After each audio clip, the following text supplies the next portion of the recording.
Hi, I'm Tom, and this is Adult Game Reviews. I was really curious what your favorite games of all time were. I learned as much from you guys as hopefully you learn from me, so I wanted to see what some of your favorites are. This is the start of a new contest I'm going to run on the channel. When I was all done going through all the comments on YouTube and Discord, I ended up with 112 unique game suggestions. The only person's comment I didn't include was Anti-Vegas, shout out, because he legit put down like a list of 40 plus games. Otherwise, you may see a lot of familiar games being mentioned. While I will go through them here, I don't want to just rehash all the same games again, so I have a little bit of a twist. But first, if you like the type of content, please like the video and subscribe. I have no idea if I will get to 50k before this video comes out, but if I do, thank you all so much. This has been awesome to get to know so many cool people. Hopefully we can continue to make games better in the future. Okay, I will go through the top 5 games. Let's see if you can guess what they are. There were a couple of games that I was really shocked weren't in the top 5. The twist is something I will throw in at some point, so please watch all the video to find that out. Okay, let's kick it off with number 5. That's Acting Lessons by Dr. Pinkcake. I was surprised to see it so high, but for so many people, this was their first VN. Besides the heartbreaking and controversial scenes, it was the first VN that really showed many people how emotional a game like this could be. The first ending I ever got was the bad ending with Liam, and no,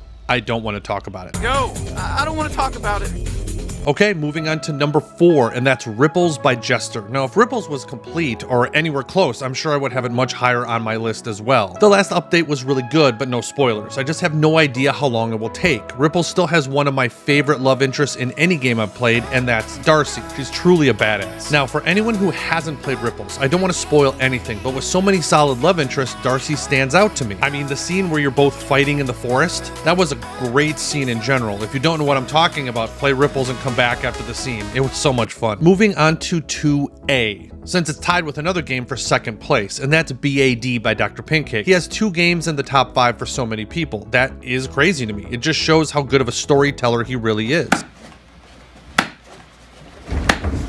Hey, stop beating that dead horse. Now, I don't want to beat a dead horse and talk about a game I've talked about a ton, but even when I criticize BAD, it's one of my favorites. The nice thing is people are so passionate about it, they're willing to go to bat for it and defend it. You don't see a more passionate fan base than BAD fans. I get it. There are so many people that can connect to the college life, being picked on, and having problematic family issues. I do think we all wish we could relate to having like 5 girls that are into us, but hey, that's what wish fulfillment is, right? Now on to 2B, and that's Eternum by Charybdis. It feels so fitting that Eternum and BAD tied. Eternum has some of the best writing and storytelling in any game I've played. There is humor, intrigue, and really empowered love interests. I'm not going to go through all of them, but you wouldn't be as successful as you are without all the girls around you. I mean, look at Nancy. If you've played it, you know what I mean. I have yet to play a VN that has horror, fantasy, sci-fi, a Wild West setting, and even a cartoon world, which still cracks me up. To this day, the part with the camera in the house still creeps me out. It's done so well, and it's no doubt why it's tied for number 2. Oh, plot twist. Before we get to number 1, I want to tell you what the twist is. For hitting 50k subscribers, I will be doing a weekly gift card giveaway until I run out of money or the end of the year, whichever happens first. Every video that I come out with, I will highlight another game that was one of your favorites. I will give you guys some hints at what the game is, and you guys comment down below with what game you think it is. If you are 18 plus, subscribe to the channel,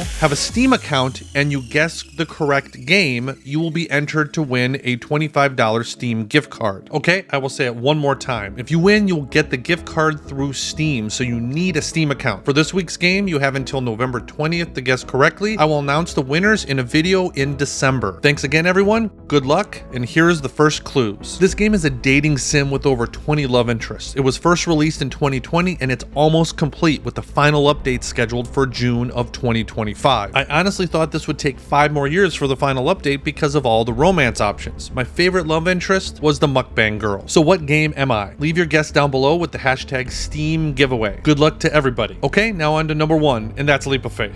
Shocker. I mean, of course. Leap of Faith was in people's top 5 at almost double the rate of Eternum or BAD. I thought Acting Lessons was emotional until I played Leap of Faith. I don't want to go over what Leap of Faith is because there's so many videos that do that. Just know if you're new and haven't played it, it's very heavy emotional. So if you want something super lighthearted, then Leap of Faith may not be what you're looking for. But otherwise, it's a masterpiece. Are there any games that you were shocked that weren't in the top 5? I know a few shocked me, like No Summertime Saga, No Summer's Gone. Also, let me know what you think of the contest. It's the first time I'm trying something like this. There are so many good games you all mentioned, and I wanted to mention some that just didn't make the top 5. I want to thank all my backers on Patreon and Subscribestar, and if you haven't seen my review of Actual Roommates, you can check that out right here.